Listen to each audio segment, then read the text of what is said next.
ayaan uga mahadcelinaynaa oo noo suuro geliyay inaan maanta ku sugannahay degmada Cali Guduud oo muddo dheer ay ka talinayeen ama ku amar taagleynayeen ummadda ku nooleeday nimanka khawaarijta ahay al-shabaab.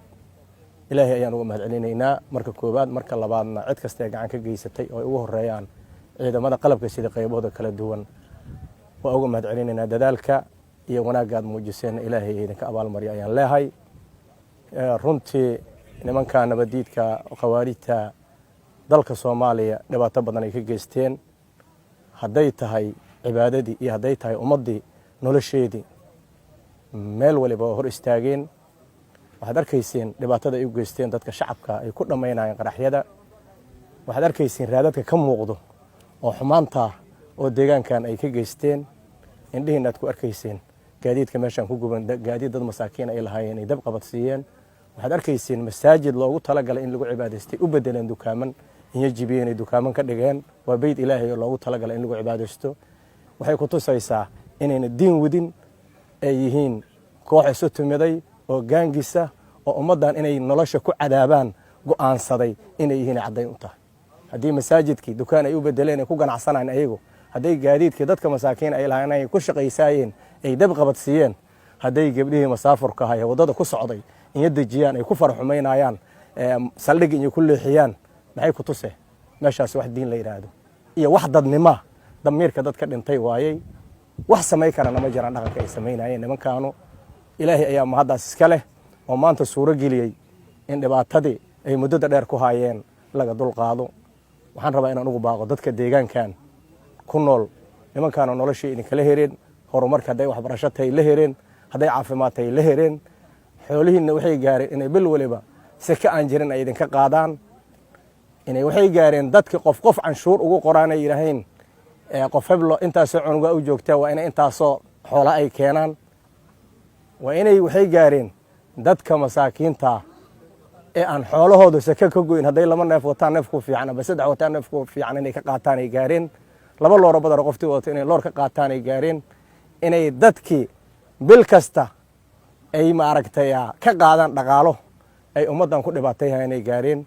waxaan rabaa inaan ugu baaqo dadka deegaankan ku nool, ilmihiini ayay maaragtay qarax ku xireen iyagoo quraanka idin baray ama iskoolaadka idin dhagaay ka wadeen ay yiraahdeen hees qarxiyaano dagaal in geenay ku baabeen asa qaarkood iyagoo ay maaragtay nolol iyo geeri midna aan lagu haynin. maanta kadib xor idin waay ilmihiin waxa idin bartaano, hadday tahay maadi iyo hadday diini tahay labadaba idin bartaano. deegaankiina nabad waay ku soo noqdaan leenahay. hadday tahay sakadii beentaay la idinka qaadi jiray, saka sida ilaahay ugu talagalay u bixi doontiin. cidii xaq u lahayd ayaadna sii doontiin haddii ilaahay raalli ka noqdo. saka la idinka boobay iyo xoolo la boobay saka been la idinka qaadana ma jiri doonto. waxaan rabaa inaan si gaar ah uga hadlo in muddo dheer ku amar taagleynay dadkan masaakiinta ee Cabdullaahi Cali Caray dadku u yaqaaneen, laakiin dadka deegaanka ay sheegeen in la yiraahdo Cabdullaahi Laaluush qaati ugu weynay ee qarnigan uu noqday. wuxuu gaaray dadkiisa oo maaragtay ahalkiisa inuu 20 qof ama 30 qofood hal la wado ee lagu xiro aadan yabaal. kadibna odayaasha inuu yeeray anaa soo deynaa $500 keena uu yiraahdo gaaray. ummadana waxay u bixisay Laaluush qaati qarniga Cabdullaahi Cali Caray. xaqiiqadu wuxuu dadkan ku sameeyay adduunkana waa u taala, aakhirana waa ugu horeysa. waxaa la ii sheegay dad masaakiina oo maaragtay ilmo yatiina oo waalidkooda dhinteen inuu tahay xoolooda iska soo watay. wuxuu iska indha tiray ahalnimadii uu ilaabay. wuxuu iska indha tiray aayadii quraanka ee ahayd innal ladina yaakuluuna amwaala al-yataama dhulman inma yaakuluuna fi budunihim naaran wa sayaslawna saciira. aakhiran aayadaas kaaga horeyso xooli agoontood cuntay, adduunkana laga hirma. Cabdullaahiyow dadku deegaankana waxay sheegeen in lagu yiraahdo Laaluush qaati qarniga. ninkii Laaluush uu badnay dadkan masaakiinta ka qaadaa tahay dib dambana ummadan. waxaan rajaynayaa inaan wajigooda u imaan doonin. ilaahay idankiisa adduunkana waa laga gooyaha, aakhirana waa laga gooynayaa. oo khaladaadkii aad gashay oo ummadda dhibaatada u geysaa kaaga horeyso. waxaan ugu baaqayaa dadka degmada Cali Guduud inay guryahooda ku soo noqdaan, nabadgelyo ku noolaadaan. qof wax loo dhimaayo ma jirto. ninkii shabaab waa la iska dhicinayaa. ninkii shacabka gurigiisa ha yimaado, nabad ha ku shaqeysto, beertiisa ha tacbado, xoolihiisana ha ilaashado, ilmihiisana quraanka u dirsado. cid qarax uga xiraysa ama cid dagaal uga diraysana ma jirtee. si nabadgelyo wax u bartaano.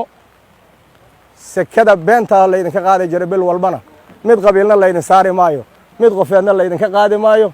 ilaahay wixii uu jideeyey iyo sidaad u bixi jirteenaad isaga bixaysiin laakiin shabaab idin xoog maa maanta kadib aad iyo aad aad u mahadsan tihiin ballantaynu waa inta dhiman shabaab waa jabiyey meel walbee lagu galana meydkooda daadsan shala u dambaysa iyo xale garas magan iyo meesha la yidhaahdo dagaalkii ka dhacay ilaa 150 khawaarijtii haa jidka taalle ciidamada ka dagaalamaayo guud ahaan dalka Soomaaliya gaar ahaan Hirshabeellana runtii waxaan leeyahay waa mahadsantihiin waxaan ayagana u mahad celinayaa raggii fashiliyey qaraxii saaka dhagarta ay maleegayeen raggii fashiliyana waa mahadsantihiin ayaan leeyahay ballantaynu waa dalka khawaarijta laga saaro ummadda way baraarugtay